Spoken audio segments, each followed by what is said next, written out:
is it Thingvellir? Is that a P? That's a P, right? No, it's a TH. It's Thingvellir. Thingvellir. That's a question you can say. Ask him to pronounce it. So it's a pronounced TH in the beginning, yeah? And a double L becomes to a DL, so it's Thingvellir. Thing, no P, Thingvellir. Thing, yeah. Like the thing, like the thing. This is a thing, right? This is another thing. This is a Thingvellir. Thingvellir. That's that, Anna? Yeah, okay. So it's the afternoon of day 3 and we're here in one of the 3 national parks in Iceland, Thingvellir. It's called Thingvellir.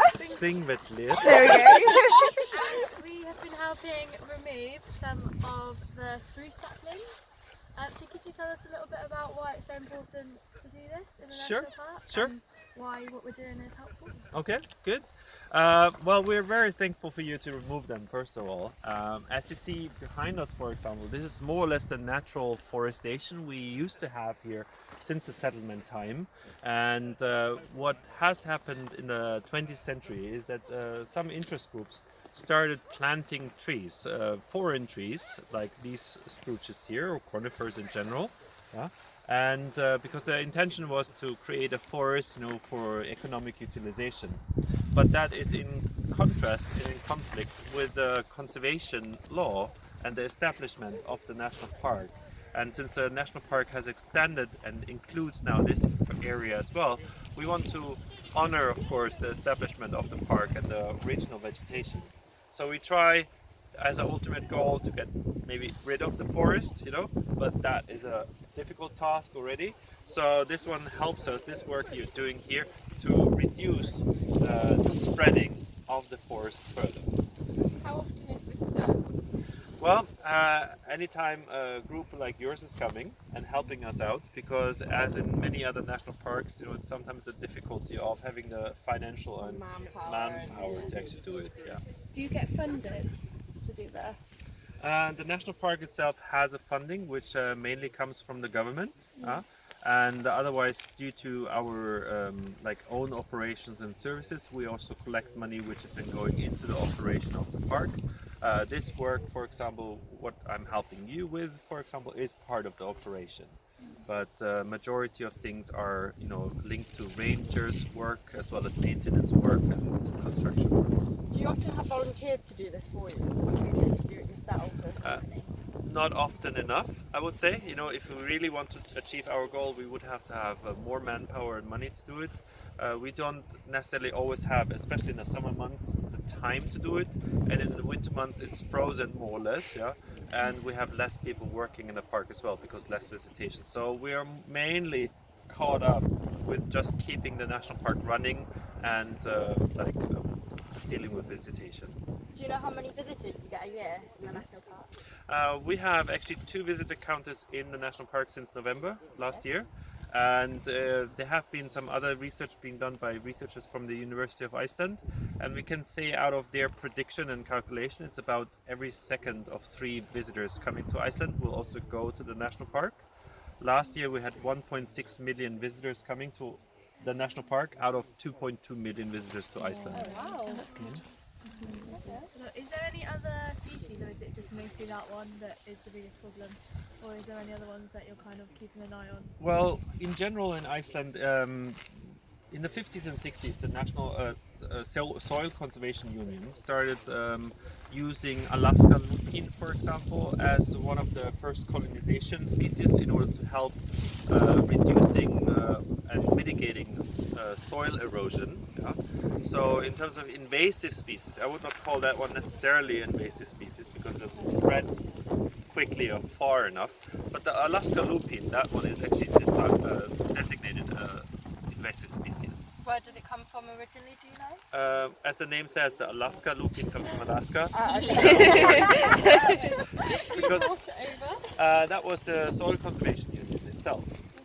Because the Alaska lupine is very good in fixing nitrogen into the soil and therefore helping other plants to take over afterwards, because the lupine is a colonization species. But the problem with the lupine is that it is growing rather tall, spreading seeds very quickly, and many of those around. So in that sense, it overgrows the native population of plants. Yeah? It's very difficult to manage. Yeah, I mean, you have a certain time in the year when if you cut it right, you can eradicate it. And now is the question, where should we eradicate the lupin and where not? And that goes into a debate of the environmental discourse in Iceland, where we have like two conflicting sides. One is black beaches or black sands, and the other one is for green forests, you know, because Icelandic landscape you see around is also like barren areas, you know. But it's a question: where is a barren area a man-made or environmental thing? So this is one Are you trying to replant any trees or bring in any new species?